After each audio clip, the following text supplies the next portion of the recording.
Did someone just pour rocket fuel on the real estate market? Stay tuned to this week's episode of Prime Property. Promise you, it'll be worth it. Good day, Toronto. Welcome to another episode of Prime Property. So glad you could join us here. Man, Game 5 was so sad for so many reasons. I feel bad for Katie getting injured, but at the same time, we really gave up a lead that we shouldn't have in the last minute. I don't know why Nick Nurse called timeout, but hopefully tonight will be better. Anyways, on to this week's episode. The numbers of May are in, and I swear everywhere you read about this, it looks like Toronto just made a huge bounce back and the market is very active again.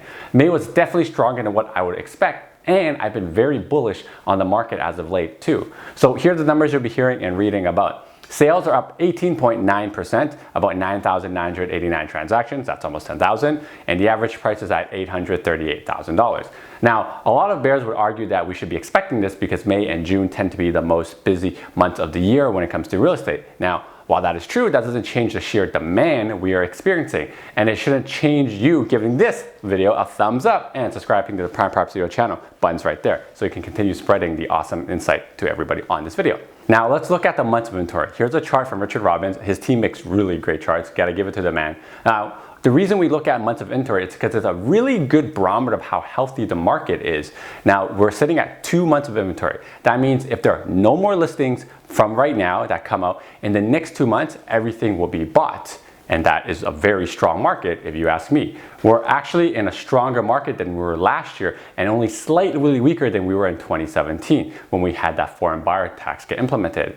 As much as this looks all rosy and great, you have to take this with like a little grain of salt because a little bit shy of 10,000 transactions is actually below our 10-year average in terms of number of transactions. A factor that affects the months of inventory is obviously the number of listings, and this last month our listings actually matched our transactions. So you could kind of say the supply and demand has remained consistent from April to May. However, what actually really blew me away was the activity we got in the freehold market. Like, wow, holy. Let me break it down for you some more, okay? So in the detached markets, we saw an increase of 25% in sales.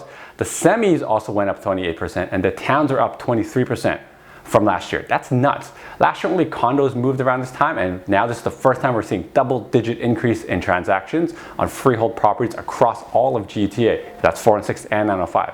Super impressed. Now, when you break down the market by each asset class, you can see exactly how strong it is. The semis are way on fire with under a month of inventory, and the towns and condos are about 1.5 months of inventory remaining.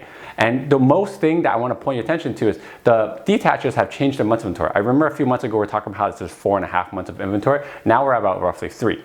To me, this ultimately looks like the buyers are coming out of hiding. The bottom is kind of over, and if you didn't buy last year or in the last few months, the prices have already gone up from what they were then. So that means it's very unfortunate for those who have been sitting on the sideline waiting for the so-called bottom.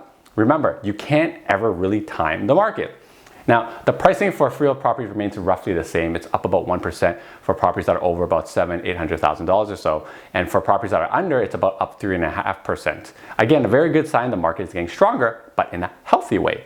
Now, let's look at the history of our pricing. You can see down the chart I'm putting up here that we're seeing an average of $839,000, and that's slightly less than our 2017 counterpart 2 years ago of $862,000.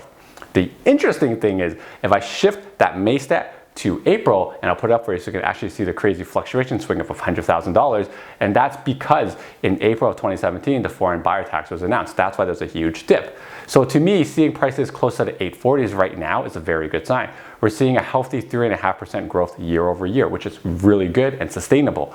The question now becomes, is our inventory going to sustain itself? Is the demand going to sustain itself? I honestly don't think so because we have a huge supply issue, but only time will tell. So the question becomes, can we hit that $900,000 average price point again that we saw in 2017? I honestly think so because the supply issue is a huge concern. And I've been encouraging all my clients who have been sitting on the sideline and get off their butts and make a move before we see another spike in demand, which we ultimately know is going to cause an increase in price because there's no supply. So do not hesitate to give me a call if you want to figure out what the move is for you. My contacts are on the screen. Until next time, happy real estating.